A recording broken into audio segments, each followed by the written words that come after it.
Hello and welcome back to the channel. Today we're going to be making some tiki heads and I'm going to be carving them using a Dremel. Now the bits that I used in these bags are from Sabertooth. They were very kindly sent out to me free of charge. However, I did say that any reviews that are said in the video are my own reviews and they will be honest. So for the project I'm going to be using the Dremel 3000, fairly versatile tool with the flex shaft in it. So a couple of months ago I roughed out a few bits of ash on the lathe and then coated it in some end seal. Now these have been drying for about 5 or 6 months. They don't feel wet at all. And they were already pretty much dry before I did that. So I'm going to use these and carve them into this. As I said, just a bit of ash. Should carve quite nicely, but we'll see how we get on. Up here I've also got a couple of reference images that I'm going to be using throughout the project, just to help me with some guidance.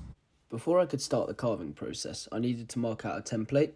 Now I just did this using a Sharpie and using those reference images. Now I didn't follow it exactly, but it just helped me have some rough guidelines and made sure that the shape I created was roughly a tiki head. I then started the carving process using a green saber-tooth bit, which is essentially like a rough bit, and just removed the bulk of the material. I really did like using these bits, and the flex shaft makes it really easy rather than using the whole Dremel body because it's just a lot lighter. Now I did all of the shaping with the green one first, and that worked really well. I did all of the red lines and then I started moving up through to the more fine saber-tooth bits. On the next one you'll see I did it pretty much the same, but I didn't do all of the details with the green bit because the green one is quite rough, so sometimes it does remove a bit more material than I might have wanted. The great thing with the tiki heads is they are just a bit of fun, so you can just play around with the shape.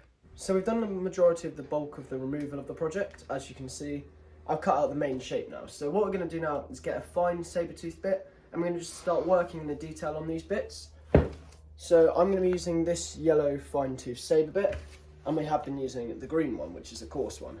So we're now going to switch this up in the Dremel and then we'll start cutting it again. I then moved on to the fine saber-tooth bit. Now I've got sort of like a drill chuck set up in the flex shaft. If you don't have one of these, I would really suggest it. It makes changing bits so quick and it's just like using a drill. And I do really like the flex shaft, as I said previously, just because of how light it is and easy to move about. With the yellow bit, I then started to profile in a few more details, going back over where I had already used the green bit, and then also added some further details onto the other side of the piece, just to make it look better. So I've now sanded the tiki head using the fine saber-tooth bit. We're now going to maybe use the extra fine one just to get into some more of the crevices and work our way with some sandpaper just into all the cracks inside of this, and then hopefully we can get a nice clean finish. I then started to use the super fine bit, which was the white one. Now this worked really well, and again I just went over all of the details I'd previously carved just to make a more rounded piece and something that I was more happy with. I then watered down some paint with a lot of water and just a small bit of black paint and applied that over the whole tiki head, and then applied a layer of ruby and monocoat. As you'll see in the next one, I changed the colour of the paint as I wasn't entirely happy with it. Now in order to create a wash for the tiki, I decided to use some black acrylic paint and mix it with a bit of water. This just worked as a base layer and created that wash that you'll see in a second. So here's the second tiki idea. Now I don't know exactly how it's going to turn out, but something along these lines. We've got the first one here, which I'm pretty happy with, but there's definitely a few things I want to change. Definitely use a brown wash this time rather than the black wash, as I just think it sort of hides some of the depth to the piece, but for a first piece, I was pretty happy with it. You can still see the teeth and things like that, but I just think in a couple of places it lacked a little bit, so we're going to try and improve with the second one.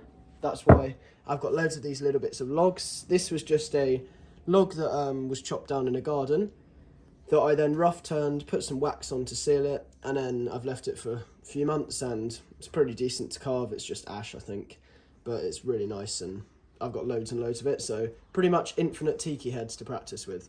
And they're really, really nice as well to practice using these, which I have to say are fantastic.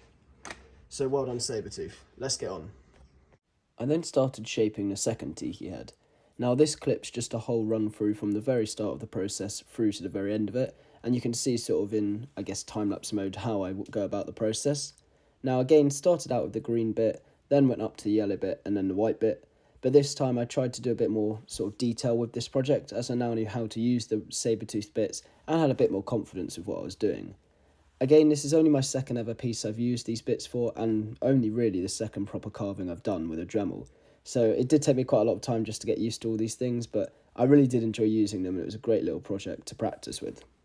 I then used some 120 grit just to remove any of the wax that was left from when I had turned it and used some end seal. Again, I then used the white superfine bit just to go over some more of the details, and then applied a layer of brown wash over the whole piece. Now I much preferred this colour, as I said, I wasn't too happy with the black, so this brown paint I think looked a lot nicer, and it sort of highlighted a few more of the details. And with that, the project is finished. I'm really happy with how these two tikis turned out. I think this one's my favourite just because I'd done a bit more practice with the other one, so I knew what I was doing and had a bit more fun with it, to be honest. But yeah, both of these I really enjoyed creating, and I'm definitely going to be making some larger scale carvings and definitely going to be making some more of these. These are really fun. I think each one, the carving probably took somewhere between about 10 minutes and 20 minutes. It didn't take that long to carve, but they really were a great deal of fun, and I'm really happy with how they turned out. So thank you very much for watching. I'll see you in the next one.